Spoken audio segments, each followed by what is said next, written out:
بسم اللہ الرحمن الرحیم، شروع اللہ کے نام سے جو بہت مہربان ہے۔ آج کی ہم اپنی اس ویڈیو میں حضرت محمد صلی اللہ علیہ وسلم کے بارے میں بتائیں گے۔ ان کی پیدائش سے لے کے ان کی نبوت کا تمام سلسلہ بیان کرتے ہیں۔ شروع کرتے ہیں حضرت ابراہیم سے۔ حضرت ابراہیم نے اپنی نسل میں رسول عطا کیے جانے کے ساتھ خانہ کعبہ کی حفاظت کی بھی دعا کی تھی۔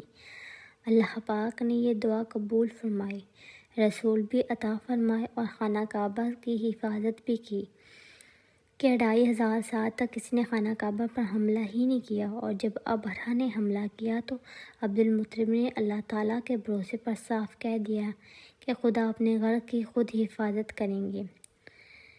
وہ تو بہت عقل مند تھے۔ دراصل یہ سارا واقعہ اور یہ جواب سب کچھ اللہ کی خاص مدد دکھانے کا انتظام تھا۔ پھر ننھے ننھے پرندے کنکر لے کر آئے اور ابرہہ کے لشکر پر گرائے، جس سے فوج کتوں کی طرح مرنے لگی۔ یہ سارا واقعہ ماہ محرم میں ہوا تھا۔ اسی زمانے کی بات ہے کہ عبد المطلب نے ایک خواب دیکھا کہ ایک درخت ہے جس کی چوٹی آسمان تک ہے، اس کی شاخیں مشرق اور مغرب میں دور دور تک پھیلی ہوئی ہیں۔ یہ درخت سورج سے کئی گنا زیادہ روشن ہے۔ قریش کا ایک گروہ اس کی شاخوں سے لٹکا ہوا ہے اور دوسرا گروہ اس شاخوں کو کاٹنے کے لیے آگے بڑھتا ہے۔ اس گروہ کو قریش کے خوبصورت جوان، جس کے جسم سے خوشبو نکل رہی ہے، مار مار کر بھگاتا ہے۔ اس وقت کے علماء نے اس خواب کی تعبیر یہ بتائی کہ آپ کی اولاد میں وہ نبی پیدا ہوگا جس کی بشارت آسمانی صحیفوں میں موجود ہے۔ امام جلال الدین سیوطی لکھتے ہیں کہ جب رسول اقدس صلی اللہ علیہ وسلم کا ظہور ہوا تو جناب ابو طالب کہا کرتے تھے کہ میرے باپ نے خواب میں جو مقدس درخت دیکھا تھا، خدا کی قسم وہ درخت محمد صلی اللہ علیہ وسلم ہے۔ عبد المطلب کے سب سے چھوٹے بیٹے عبداللہ بہت نیک طبیعت کے مالک تھے۔ اپنے والد کی نظر مانتے اور اپنے بدلے 100 اونٹوں کی قربانی نے ان کو سب کی آنکھوں کا تارا بنا دیا تھا۔ وہ بہت صحت مند اور خوبصورت تھے۔ شعر بھی کہتے تھے جو بہت پسند کیے جاتے تھے۔ وہ بت پرست نہ تھے بلکہ ایک خدا کو مانتے تھے، یعنی دین ابراہیمی پر قائم تھے۔ ان کی شادی قریش کی سب سے زیادہ قابل عزت خاتون حضرت آمنہ بنت وہب سے ہوئی۔ حضرت آمنہ ورقہ بن نوفل کے رشتے کی بہن تھیں۔ ان کی والدہ کا نام براہ بنت عبد العزیٰ تھا۔ عرب میں تعارف کروانے کے لیے باپ اور دادا کے ذکر کو ضروری سمجھا جاتا تھا۔ حسب و نسب کا سارا سلسلہ یاد رکھا جاتا تھا۔ ان دنوں علم حاصل کرنے کے لیے آج کے زمانے جیسے ذریعے نہ تھے۔ مثلاً ریڈیو، ٹی وی، اخبار، کتابیں وغیرہ بھی کم لکھی جاتی تھیں۔ انتہائی اہم بات لکڑی کی تختیوں، جانوروں کی کھالوں یا کسی ہموار سطح والی چیز پر لکھ لی جاتی تھی، مگر زیادہ کام یادداشت پر چلتا تھا۔ وہ لوگ جاہل نہیں تھے، ان میں بڑے بڑے عالم و شاعر گزرے ہیں۔ حسب و نسب کے تو بہت ماہر ہوتے تھے۔ بات دراصل یہ تھی کہ اس میں بھی اللہ تعالیٰ کی حکمت تھی۔ وہ بتا رہا تھا کہ جو ساری دنیا کا سردار نبی حضرت محمد صلی اللہ علیہ وسلم ہے، وہ حسب و نسب کے لحاظ سے بھی بہترین ہے۔ حضرت عبداللہ اور حضرت آمنہ عرب کے اعلیٰ ترین خاندان کے اعلیٰ ترین افراد تھے۔ ان کی شادی بڑی برکتوں والی شادی تھی۔ دلہا کی عمر تقریباً 25 سال تھی اور دلہن کی عمر 20 سال ہے، جو کچھ کم تھی۔ اس زمانے میں رواج تھا کہ شادی کے بعد دلہا 3 دن تک سسرال میں رہتا تھا۔ اس رواج کے مطابق 3 دن سسرال میں رہنے کے بعد حضرت عبداللہ حضرت آمنہ کے ساتھ مکہ کے ایک محلے رزاق میں منتقل ہو گئے۔ حضرت عبداللہ اپنے والد کے ساتھ تجارت کرتے تھے۔ ان دنوں ایک تجارتی قافلہ شام کی طرف جا رہا تھا۔ آپ کے والد نے آپ کو اس قافلے کے ساتھ جانے کو کہا۔ آپ والد کے بہت فرما بردار تھے، اس سفر پر روانہ ہو گئے۔ جاتے وقت حضرت آمنہ کو الوداع کہا۔ وہ گویا آخری سفر پر جانے کے لیے الوداع تھی، کیونکہ آپ شام کے سفر سے زندہ واپس نہ آئے۔ راستے میں بیمار ہو گئے۔ آپ کی ننیال یثرب مدینہ میں تھی۔ وہاں 1 ماہ ٹھہرے مگر صحت یاب نہ ہو سکی۔ اس طرح نئی نویلی دلہن کو اکیلا چھوڑ کر مسافت میں اپنے اللہ تعالیٰ کے پاس چلے گئے۔ آپ کی وفات حضرت عبدالمطلب اور مکہ والوں کے لیے بے حد صدمے کا باعث تھی۔ حضرت آمنہ بے حد صابر و شاکر خاتون تھیں۔ بڑے صبر اور حوصلے سے اس مشکل کو برداشت کیا۔ حضرت عبداللہ کوئی رئیس آدمی نہ تھے۔ فوت ہونے پر ان کا ترکہ چند جانور، شعیب ابی طالب میں 1 مکان، 1 دکان، کھجوروں اور چمڑے کا کچھ ذخیرہ وغیرہ، اور 1 لونڈی اور غلام تھے۔ یہ لونڈی، جن کا نام ایمن تھا، بڑی وفادار اور سمجھدار خاتون تھی۔ حضرت آمنہ کا بہت خیال رکھتی تھی اور ہر وقت خدمت میں حاضر رہتی تھی۔ حضرت عبداللہ کی وفات اور حضرت آمنہ کے اکیلا رہ جانے پر بہت اداسی تھی۔ حضرت آمنہ بہت نیک دل اور صبر کرنے والی خاتون تھی۔ ایسی ہستیوں کو اللہ تعالیٰ بہت پسند کرتا ہے۔ ان کا غم اللہ تعالیٰ نے خود دور کیا۔ وہ اس طرح کہ کئی دفعہ ان کو خواب میں خوشخبری ملی۔ وہ بہت بڑی خوشخبری تھی، اتنی بڑی خوشخبری کہ آپ کے علاوہ کوئی اور نہیں ملی، اور یہ آپ کو خواب میں بتایا گیا کہ آپ کو سب سے اونچی شان والا بیٹا عطا کیا جائے گا۔ صرف خواب ہی نہیں، کشف میں بھی آپ کو ایسے نظارے دکھائے جاتے جس سے آپ کو اندازہ ہوتا کہ کوئی بڑی شان والا بیٹا آپ کو ملے گا۔ آپ نے یہ بھی دیکھا تھا کہ آپ کے اندر سے ایک نور نکلا ہے جو ہر طرف پھیل گیا ہے۔ اس کا ذکر پیارے آقا حضرت محمد صلی اللہ علیہ وسلم کے مبارک الفاظ میں بھی سنیے۔ آپ فرماتے ہیں کہ میں اپنے باپ حضرت ابراہیم کی دعا ہوں اور حضرت عیسیٰ ابن مریم کی بشارت ہوں، اور اپنی ماں کا وہ رویا ہوں جو انہوں نے دیکھا کہ ان کے جسم سے نور نکلا جس میں انہیں شام کے محلات نظر آئے، اور انبیاء کی ماؤں کو اس طرح دکھایا جاتا ہے۔ نورانی وجودوں کے دنیا میں آنے سے پہلے ان کی ماؤں کو بشارت کے ذریعے بتا دیا جاتا تھا۔ قرآن پاک میں ذکر ہے کہ حضرت سارہ کو بھی نبیوں کی ماں بننے کی خوشخبری ملی تھی، اور بیٹے کا نام بھی اللہ پاک نے اسماعیل رکھنے کا پیغام بھجوایا تھا۔ اسی طرح حضرت مریم کو بھی ان کے بیٹے کی بشارت ملی، اور نام بھی اللہ تعالیٰ نے خود رکھا، عیسیٰ ابن مریم۔ حضرت آمنہ کو بھی فرشتوں نے بیٹے کی خوشخبری کے ساتھ نام بھی بتایا، محمد، اور حاسد اور شر سے بچنے کی دعا بھی سکھائی۔ آپ اکثر سوتے جاگتے نورانی فرشتوں کو دیکھتی، فرشتوں کے پروں کی آوازیں سنتی۔ یہ سب انوکھی باتیں تھیں۔ واقعہ یہ بھی انوکھا ہی تھا۔ صرف حضرت آمنہ ہی نہیں، کل کائنات ایک بہت بڑی شان والے وجود کی منتظر تھی۔ عیسائی اور یہودی علماء اپنی کتابوں میں دیے گئے اشاروں اور نشانیوں کے مطابق سمجھ رہے تھے کہ سب سے بڑی شان والا نبی کی پیدائش کا وقت آ گیا ہے۔ قیصر روم نے ستاروں میں دیکھ کر کہا، معلوم ہوتا ہے کہ عرب کا نبی پیدا ہونے والا ہے۔ عرب میں محمد نام رکھنے کا رواج نہ تھا، مگر جن کو علم تھا کہ آسمانی کتابوں کے مطابق موعود نبی کا نام محمد ہوگا، وہ اپنے بچوں کے نام محمد رکھنے لگے۔ یہودیوں نے تو نقل مکانی کر کے مکہ کے ارد گرد آباد ہونا شروع کر دیا تاکہ نبی آئے تو ان کا فیض حاصل کر سکیں۔ ورقہ بن نوفل قریش عرب تھے، مگر بت پرستی سے بیزار ہو کر عیسائی ہو گئے تھے۔ ان کا انجیل کا مطالعہ تھا، بلکہ انہوں نے انجیل کا عبرانی زبان میں بھی ترجمہ کیا تھا۔ انہیں یقین ہو گیا تھا کہ آل قریش میں نبی پیدا ہونے کا وقت آ گیا ہے، وہ عظیم نبی جس کے لیے سارا عرب منتظر تھا، جس کا حضرت ابراہیم کی دعاؤں میں وعدہ تھا، وہ نبی جس کے لیے سارے یہودی منتظر تھے کہ فار ان کی چوٹیوں سے ایک نبی برپا ہوگا، وہ وجہ تخلیق کائنات نبی جس کے لیے زمین اور آسمان چشمہ و بیراں تھے، غرض یہ کہ نور الہی کے منتظر نور محمد کے جلوہ فرمانے کا بابرکت وقت آ گیا تھا۔ 12 ربیع الاول عام الفیل 20 اپریل 571 عیسوی سورج نکلنے سے کچھ پہلے حضرت آمنہ کی گود میں وہ چاند آ گیا جس کی بشارتیں انہیں مل رہی تھیں۔ یہاں پہ میں شعر بیان کرتی ہوں۔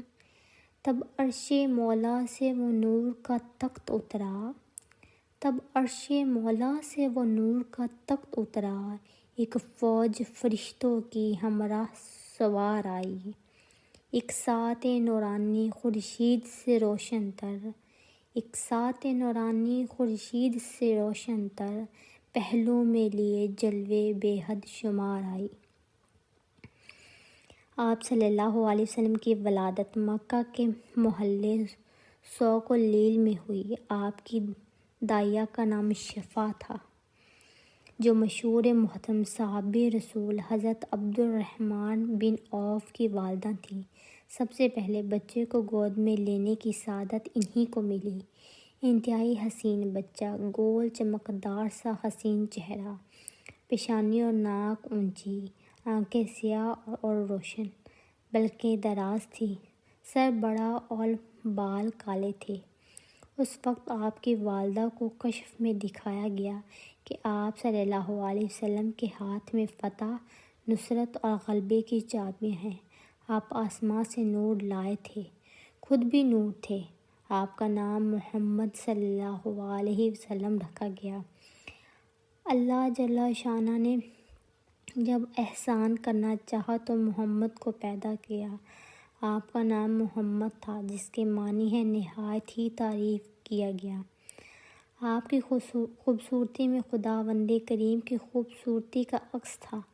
آپ فرمایا کرتے تھے کہ سب سے پہلے جو اللہ تعالیٰ نے پیدا کیا وہ میرا نور تھا۔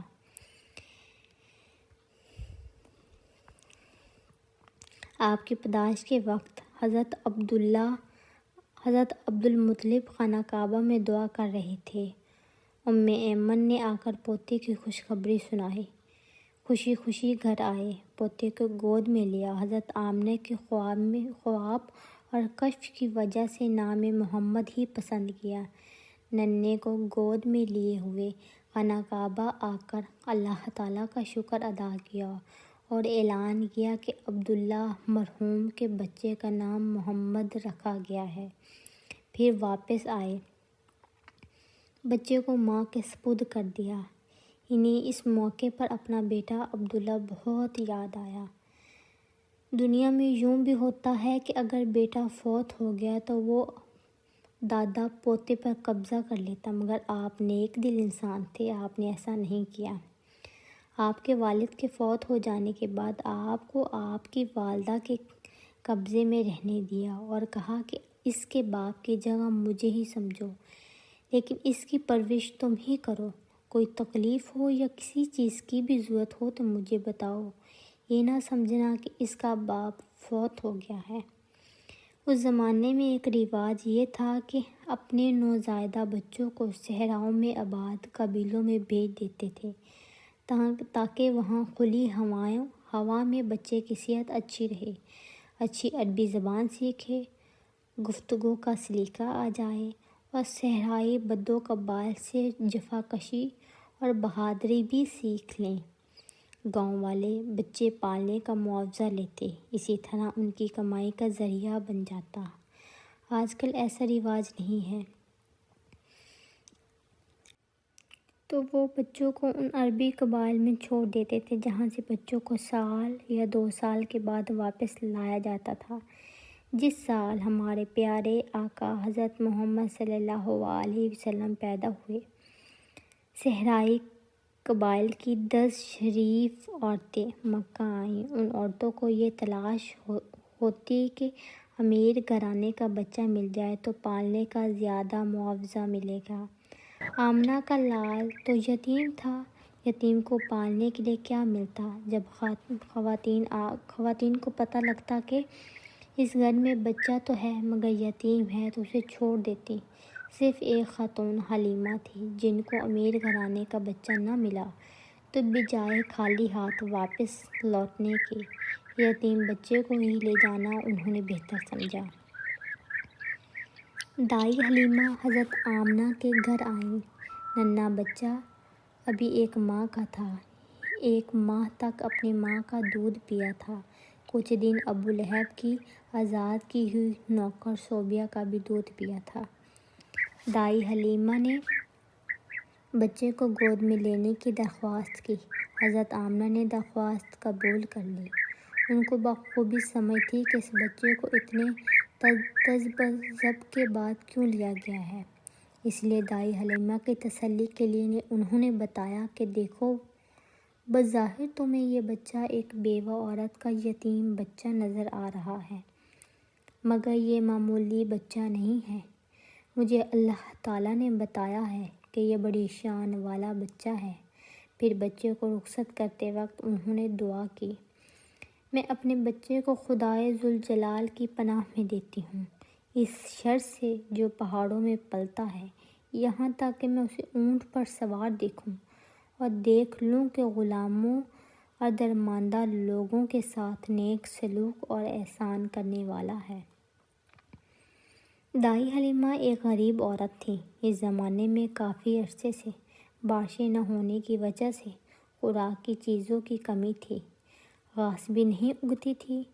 وہ قبائل جس کا گزارا بھیڑ بکریاں پال کر ہوتا تھا بہت پریشان تھے۔ بکریوں کا دودھ بھی خشک ہو گیا تھا۔ خوراک کم ہو تو ماں کا دودھ کم ہو جاتا ہے۔ چنانچہ دائی حلیمہ کا جو بیٹا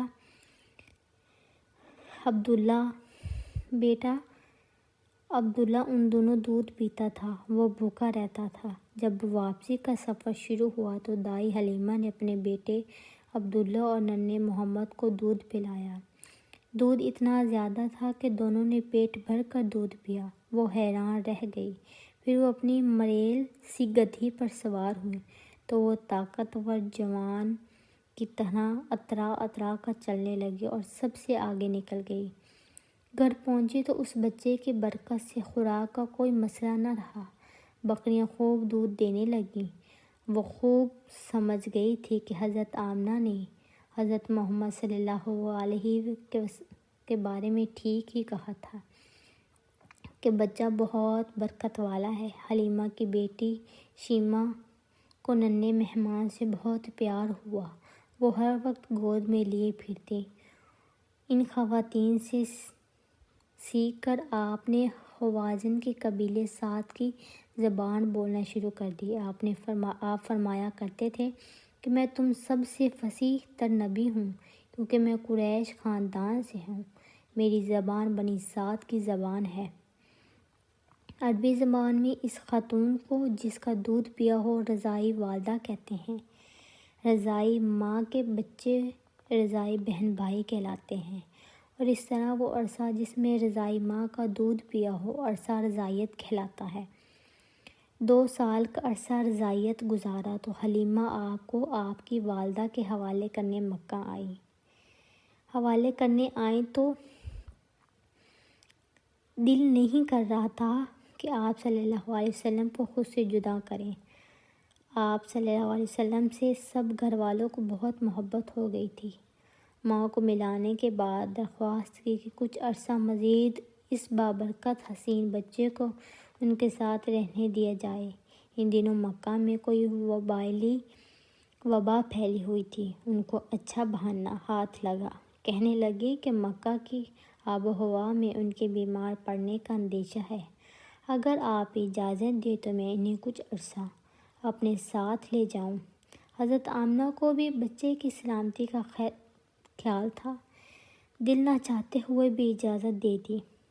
حلیمہ اپنے گھر واپس آ گئیں تو بچے کو ساتھ دے کر ان کے گھر والے بہت خوش ہوئے اور خوشی سے کھل اٹھے۔ حلیمہ کے 4 بچے تھے، عبداللہ، انیس، حذیفہ اور حذافہ۔ حذیفہ کا دوسرا نام شیمہ تھا۔ آپ اپنے رضاعی بھائی بہنوں کے ساتھ کھلی فضا میں کھیلتے اور جب وہ بکریاں چرانے جاتے تو آپ بھی ان کے ساتھ چلے جاتے، کبھی کبھی گھر سے دور بھی نکل جاتے۔ آپ بکریوں کی حفاظت بڑی ہوشیاری سے کرتے۔ آپ بہت بہادر بچے تھے۔ ایک دن کیا ہوا کہ آپ صلی اللہ علیہ وسلم دوسرے بچوں کے ساتھ بکریاں چرا رہے تھے کہ اچانک گھوڑوں پر سوار کچھ ڈاکو آ گئے۔ آتے ہی بکریاں جمع کر کے ہانک کر لے جانے لگے۔ آپ ایک ننھے معصوم بچے تھے، مگر دلیروں کی طرح ان کے راستے میں ڈٹ کر کھڑے ہو گئے اور کہا، میں یہ بکریاں نہیں لے جانے دوں گا کیونکہ یہ گاؤں والوں کی ہیں، ہم انہیں چرانے لاتے ہیں، میں آپ کو مالکوں کا مال نہیں لے جانے دوں گا۔ ڈاکوؤں کو حیرت ہوئی کہ سب لوگ ہمارے خوف اور دہشت سے کانپنے لگتے ہیں اور یہ کیسا بچہ ہے جو ڈاکوؤں کے سامنے ڈٹ کر کھڑا ہو گیا ہے۔ خاص طور پر ان کا سردار بہت جھنجھلایا، طیش میں آ گیا۔ آ کر آگے بڑھا تو دیکھا کہ ایک معصوم بچہ بڑا اعتماد سے بازو پھیلائے راستہ روکے کھڑا ہے۔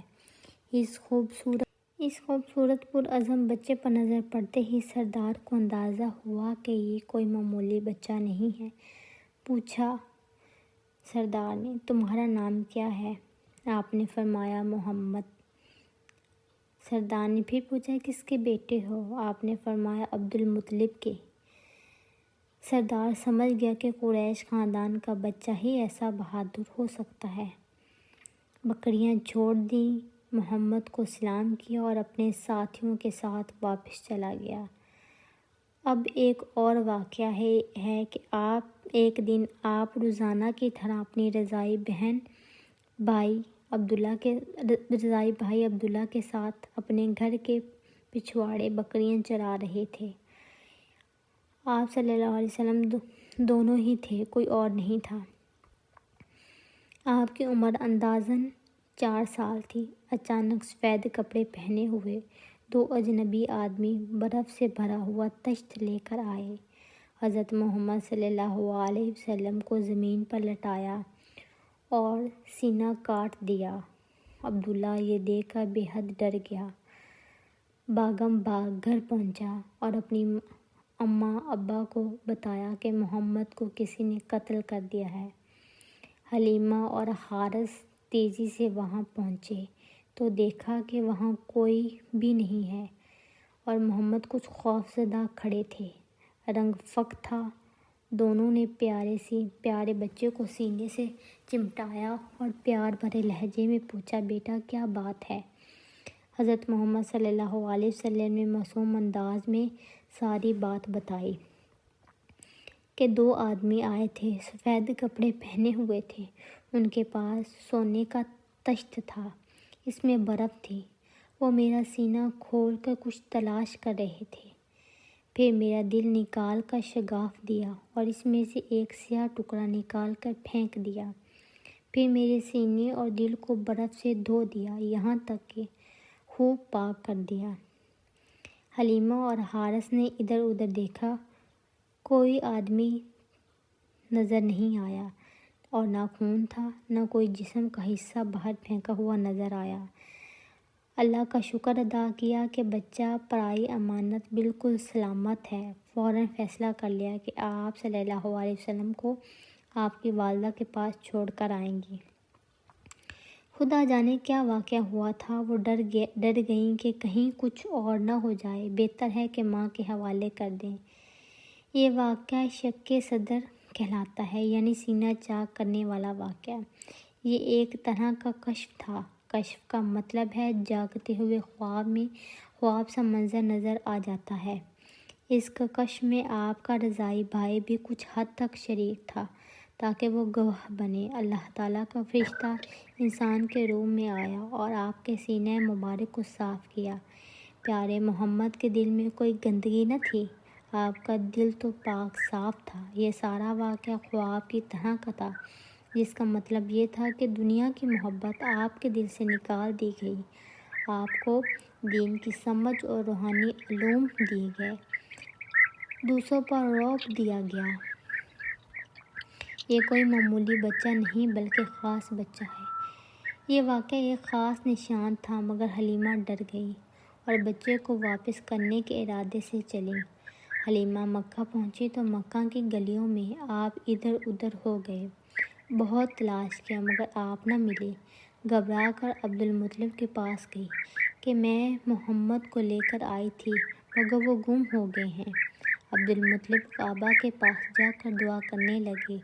اتنے میں قریش کے ایک اور شخص ورقہ بن نوفل آپ کو لے کے عبدالمطلب کے پاس آئے۔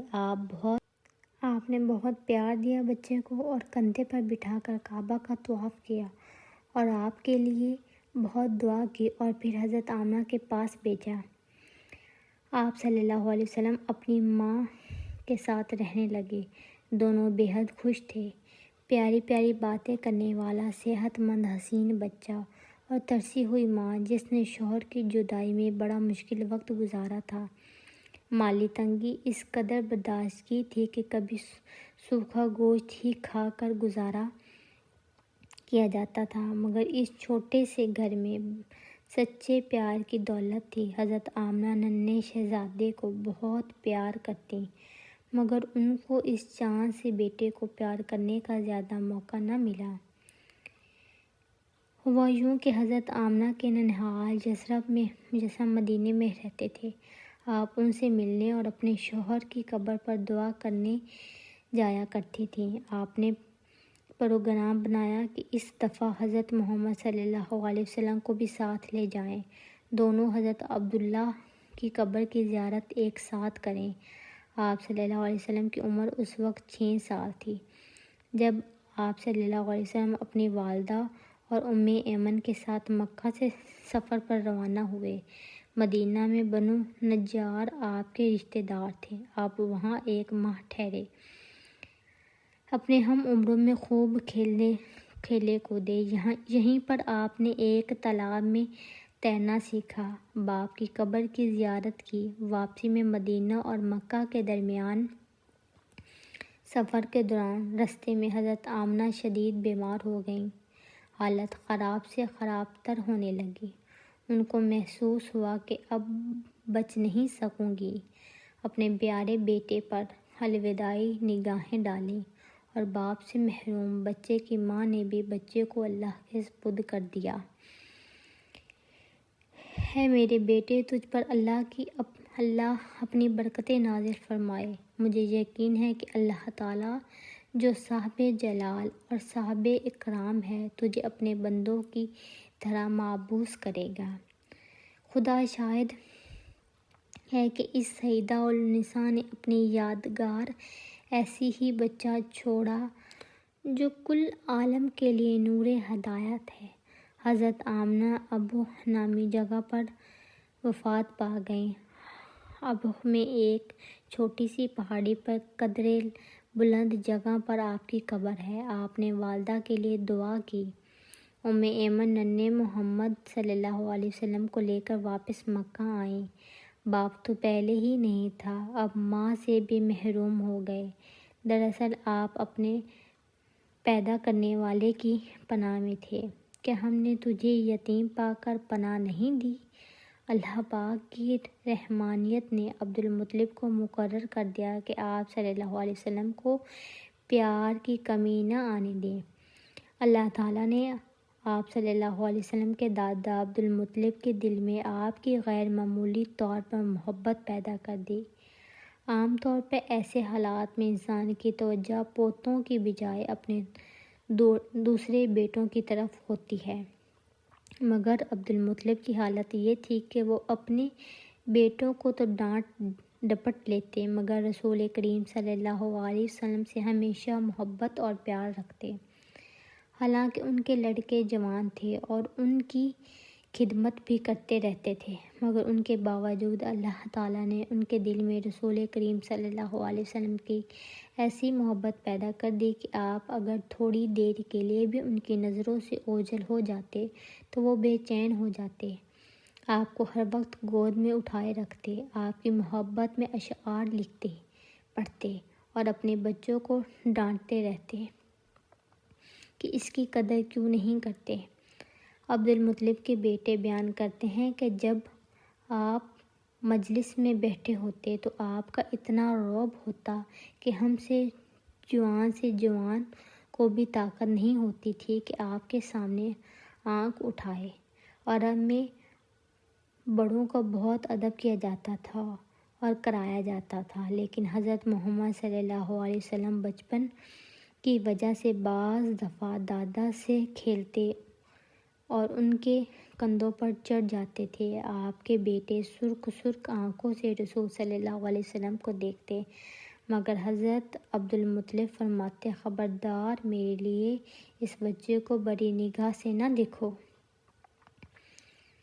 کوئی منع نہ کرتا تو آپ کہتے، میرے اس بیٹے کو منع نہ کرو، کیونکہ یہ ہونہار اور صاحب شان ہے۔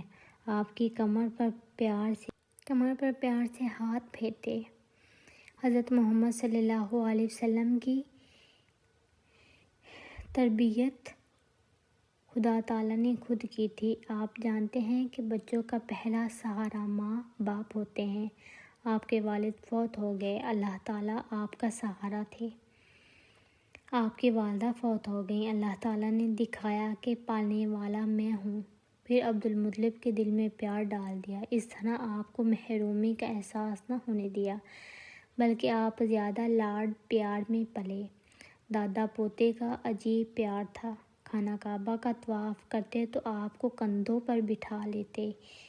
اس وقت کھانا شروع نہ کرتے جب تک ننھا پوتا کھانے میں شریک نہ ہوتا۔ آپ کو یہ سرپرستی بھی زیادہ عرصے میسر نہ آئی۔ عبد المطلب بوڑھے ہو چکے تھے۔ آپ اس وقت 8 یا 9 سال کے تھے۔ عبد المطلب کی وفات سے کچھ دیر پہلے اپنے بیٹے ابو طالب کو بلایا اور فرمایا، میں تم پر دوسرے بچوں کی نسبت زیادہ اعتبار کرتا ہوں۔ یہ میری امانت ہے، اسے اپنے بچوں کی طرح پالنا، دیکھنا اس کا دل میلا نہ ہو۔ عبد المطلب نے حضرت عبداللہ کے سگے بھائی ابو طالب کو یہ امانت سونپ کر 82 سال، بعض روایات کے مطابق 100 سال کی عمر میں وفات پائی۔ ان کا جنازہ اٹھا تو یتیم محمد ساتھ تھا اور آپ کے آنسو بہہ جاتے تھے۔ یہ عالم افضل کے بعد 8واں سال تھا۔ ابو طالب نے اس روتے ہوئے غمگین و پریشان بچے حضرت محمد صلی اللہ علیہ وسلم کو اپنے سینے سے لگایا اور بڑے پیار سے کہا، تم بھی میرے بچے ہو، میرے دوسرے بچوں کے ساتھ میرے پاس آرام سے رہو۔ ابو طالب کو اس پیارے بچے سے اس لیے بھی پیار تھا کہ وہ آپ کے سگے بھائی کی اولاد تھا۔ عبد المطلب کی کئی بیویاں تھیں، جن میں سے فاطمہ بنت عمرو سے 2 بیٹے اور 2 بیٹیاں پیدا ہوئیں۔ ابو طالب بڑے بیٹے تھے اور عبداللہ چھوٹے تھے۔ ایک بیٹی کا نام حروا تھا اور ایک حکیم جو حضرت عبداللہ کے ساتھ جڑواں پیدا ہوئی تھی۔ بھائی جوانی میں فوت ہو گیا تھا۔ پھر اس معصوم بچے کی والدہ اور دادا کے نہ رہنے سے بھی قدرتی طور پر محبت میں شدت ہو گئی۔ ابو طالب بعض دفعہ اپنے بچوں کے ساتھ کہتے کہ یہ میرا بچہ ہے۔ رات کو عموماً اپنے ساتھ سلاتے تھے۔ یہی کوشش رہتی کہ حضرت محمد صلی اللہ علیہ وسلم ہر وقت آپ کی آنکھوں کے آگے رہیں۔ کبھی کسی کام سے باہر جاتے تو آ کر تسلی کرتے کہ آپ صلی اللہ علیہ وسلم بھوکے تو نہیں رہے۔ آپ کی چچی کبھی آپ پر سختی نہیں کرتی تھیں۔ دراصل آپ اتنی پیاری اداؤں کے مالک تھے کہ سختی کی ضرورت ہی پیش نہ آتی۔ آپ کے چچا کے گھر میں جب کھانا تقسیم ہوتا تو آپ کبھی بڑھ کر مانگا نہیں کرتے تھے۔ باقی بچے لڑ جھگڑ کر مانگتے، مگر رسول کریم صلی اللہ علیہ وسلم اس بچپن کی عمر میں بھی ذہین اور سمجھدار تھے۔ یہ محسوس کرتے تھے کہ میں اس گھر سے بطور حق کچھ نہیں مانگ سکتا۔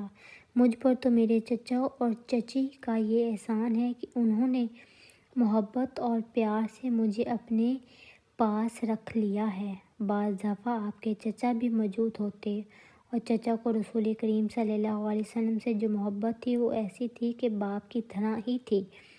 اسی وجہ سے بعض دفعہ ابو طالب جب گھر میں آتے اور وہ رسول کریم کو عام بچوں سے الگ ایک طرف کھڑے دیکھتے اور یہ بھی دیکھتے کہ باقی بچے شور کر رہے ہیں اور لڑ جھگڑ کر چیزیں لے رہے ہیں۔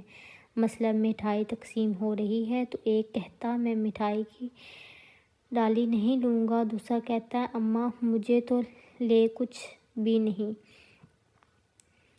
دیا۔ اس طرح ہر بچہ اپنا حق جتا کر چیز کا مطالبہ کر رہا ہے اور رسول کریم صلی اللہ علیہ وسلم ایک کونے میں خاموش بیٹھے ہوئے ہیں تو ابو طالب ان کو بازو سے پکڑ لیتے اور کہتے میرے بچے تو یہاں کیوں خاموش بیٹھا ہے؟ پھر وہ آپ صلی اللہ علیہ وسلم کو لا کر اپنی بیوی کے پاس کھڑا کر دیتے اور کہتے تو بھی اپنی چچی سے چمٹ جا اور اس سے مانگ، مگر رسول کریم صلی اللہ علیہ وسلم نہ چمٹتے اور نہ کچھ مانگتے۔ وہ کونے میں کھڑے رہتے اور یہ خیال کرتے کہ دنیا میں میرا حصہ ہی نہیں، میں اگر مانگوں تو کیوں مانگوں اور اگر مانگوں تو کس سے مانگوں۔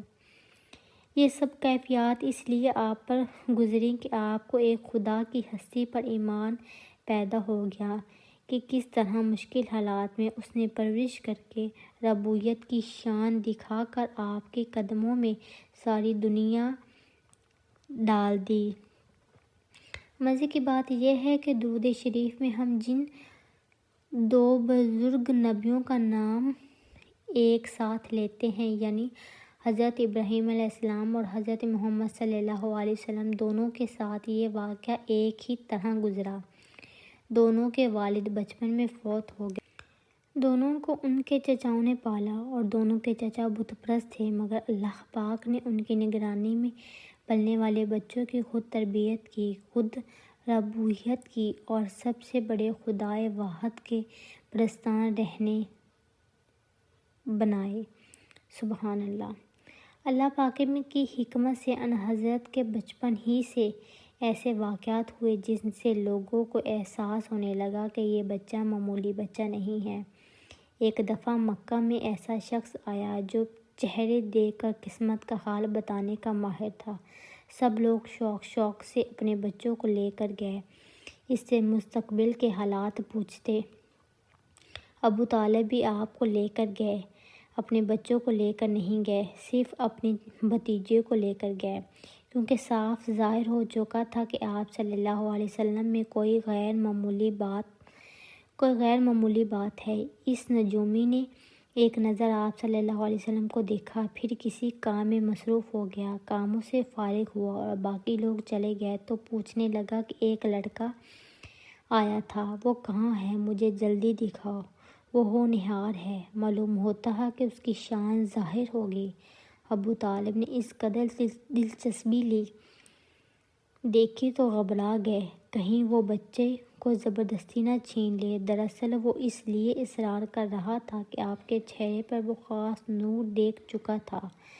آپ صلی اللہ علیہ وسلم 10-12 برس کے تھے تو عرب کے دوسرے بچوں کی طرح بکریاں چرانے کا کام بھی کرتے تھے۔ اس کی ایک وجہ مصیبت اور یتیمی تھی۔ عرب کے بچے تیر اندازی، گھوڑ سواری جیسی ورزشیں کھیلتے اور اپنے ماں باپ کے ساتھ کاموں میں ان کا ہاتھ بٹاتے، اسی طرح جنگلوں میں اپنی بکریاں چرانے بھی لے جاتے۔ آپ کے بچپن میں بکریاں چرانے کا ذکر بڑے پرلطف انداز میں ملتا ہے۔ ایک دفعہ ایک جنگل سے گزرتے ہوئے صحابہ ایک قسم کی جنگلی بیریوں سے بیر توڑ کر کھانے لگے تو آپ نے فرمایا جو خوب سیاہ ہو جاتے ہیں زیادہ مزے کے ہوتے ہیں۔ یہ میرا اس زمانے کا تجربہ ہے جب میں بچپن میں یہاں بکریاں چرایا کرتا تھا۔ اس عمر میں آپ کی دوستی حضرت حکیم بن حزام سے تھی۔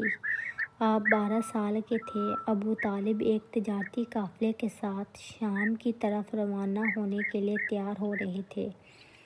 آپ صلی اللہ علیہ وسلم سے یہ جدائی برداشت نہ ہو رہی تھی۔ چچا سے لپٹ گئے اور رونے لگے۔ ابو طالب سمجھ گئے کہ محبت کی وجہ سے میرا جانا آپ کو اداس کر رہا ہے۔ خود ان کا دل بھی اداس ہو رہا تھا۔ دراصل اللہ پاک ایسے سامان کر رہا تھا کہ اس پیارے حضرت محمد صلی اللہ علیہ وسلم کی شان سے زیادہ لوگ واقف ہوں۔ آپ کے پیارے چہرے کو ایک دفعہ دیکھنے والے متاثر ہوئے بغیر نہ رہ سکتے تھے۔ ابو طالب آپ کو اپنے ساتھ شام لے گئے۔ شام کے جنوب میں ایک گاؤں بصرہ تھا۔ جب قریش کا قافلہ وہاں پہنچا تو وہاں ایک خانقاہ مذہبی عبادت گاہ تھی جس کا راہب عیسائی عالم دین بحیرہ نام کا عیسائی تھا۔ بحیرہ کی نظر آپ صلی اللہ علیہ وسلم پر پڑی تو اس نے دیکھا کہ بادلوں کا ایک چھوٹا سا ٹکڑا آپ صلی اللہ علیہ وسلم پر سایہ کیے ہوئے ہے تاکہ آپ کو دھوپ سے بچائے۔ اس نے کشفا یہ نظارہ بھی دیکھ کر آپ کو دیکھ کر درخت اور پتھر سجدوں میں گر گئے۔ اس کو فوراً اندازہ ہو گیا کہ 7 پشتوں سے سینہ در سینہ جو ایک موعود نبی کے متعلق پیش گوئی ہے کہ قریش میں سے ہوگا، عین ممکن ہے کہ یہی بچہ ہو۔ اس نے ایک ترکیب سوچی اور سب قافلے والوں کو دعوت پر بلایا تاکہ آپ صلی اللہ علیہ وسلم کو اچھی طرح دیکھ سکے۔ وہ آنے والے مہمانوں کو غور سے دیکھتا رہا مگر وہ حسین بچہ اس کو نظر نہ آیا۔ تو اس نے پوچھا کہ کیا سب قافلے والے آ گئے ہیں؟ اس کو بتایا گیا کہ ایک بچہ سامان کی حفاظت کے لیے پیچھے رہ گیا ہے۔ بحیرہ نے اصرار کر کے آپ صلی اللہ علیہ وسلم کو بلایا اور آپ صلی اللہ علیہ وسلم کو قریب بلا کر آپ سے باتیں کی۔ دونوں کندھوں کے درمیان ابھرے ہوئے گوشت مہر نبوت کو محسوس کیا جو آنے والے نبی کی ایک نشانی تھی۔ جب یقین ہو گیا تو آپ صلی اللہ علیہ وسلم ہی وہ موعود نبی ہیں تو ابو طالب سے پوچھا کہ اس بچے سے آپ کا کیا رشتہ ہے؟ یہ میرا بیٹا ہے، ابو طالب نے جواب دیا۔ اس کا باپ تو زندہ نہیں ہے، راہب نے کہا۔ ٹھیک ہے، یہ میرا بھتیجا ہے۔ راہب نے ابو طالب سے کہا، آپ اس بچے کو لے کر فوراً واپس چلے جائیں، ایسا نہ ہو یہودی ان نشانیوں سے آپ کو پہچان لیں اور کوئی نقصان پہنچائیں۔ اللہ تعالیٰ کس طرح مکہ کے بت پرست اور جاہل اور عیش پرست ماحول سے بچا کر اس پاک بچے کے اخلاق کی خود حفاظت فرما رہا تھا۔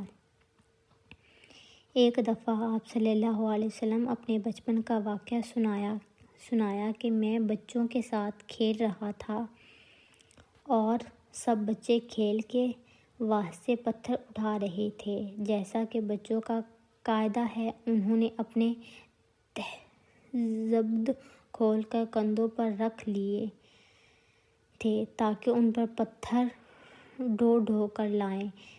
میں نے چاہا کہ میں بھی اپنے تہبند اپنے کندھوں پر رکھ کر پتھر اٹھاؤں کہ غیب سے ایک تمانچہ میرے لگا جس سے مجھ کو نہایت صدمہ پہنچا اور غیب سے آواز آئی کہ اپنے تہبند کو مضبوط باندھ لو۔ پس میں نے اس کو مضبوط باندھ لیا اور گردن پر پتھر اٹھانے لگا، حالانکہ میرے سب ساتھی اس طرح پتھر اٹھا رہے تھے اور ان سب میں فقط ایک میں ہی تہبند باندھے ہوئے تھا۔ ایک واقعہ اور ہے جسے حیرت انگیز طور پر اللہ تعالیٰ کا اپنی قدرتوں سے آپ صلی اللہ علیہ وسلم کو شرک سے بچانا ظاہر ہوتا ہے۔ عرب میں ایک سالانہ تقریب ہوا کرتی تھی۔ ان کا ایک بت تھا، بوانا، اس کے نام سے یہ تقریب تھی۔ بس بالکل عید سمجھ لو۔ نوعیت بھی مذہبی تھی، اس لیے سب کا شریک ہونا ضروری تھا، مگر آپ کے دل میں خدا تعالیٰ نے ڈال دیا کہ آپ اس میں شریک نہیں ہوں گے۔ چچی نے، چچا نے، دوسرے چچاؤں نے، چھوٹے بڑے سب نے اصرار کیا مگر آپ صلی اللہ علیہ وسلم اس تقریب پر جانے کے لیے رضامند نہ ہوئے۔ زیادہ اصرار سے تنگ آ کر رونے والے ہو گئے اور اپنے چچا سے کہا، مجھے ایسی جگہوں پر جانا بالکل پسند نہیں ہے، مجھے خوف آتا ہے، نہ میں وہاں جاؤں گا اور نہ وہاں کا کھانا کھاؤں گا۔ ابو طالب نے بچے کو دلجوئی دی اور کہہ دیا کہ کوئی بات نہیں، تم ام ایمن کے ساتھ گھر میں رہو، میں سب کو سنبھال لوں گا۔ تو اس طرح ایک مشرکانہ تقریب میں شرکت سے اللہ پاک نے آپ کو بچا لیا، اور اصرار کرنے والے اس بات کے گواہ ٹھہرے کہ آپ بچپن سے اللہ تعالیٰ کے سوا کسی کو اہمیت نہ دیتے تھے۔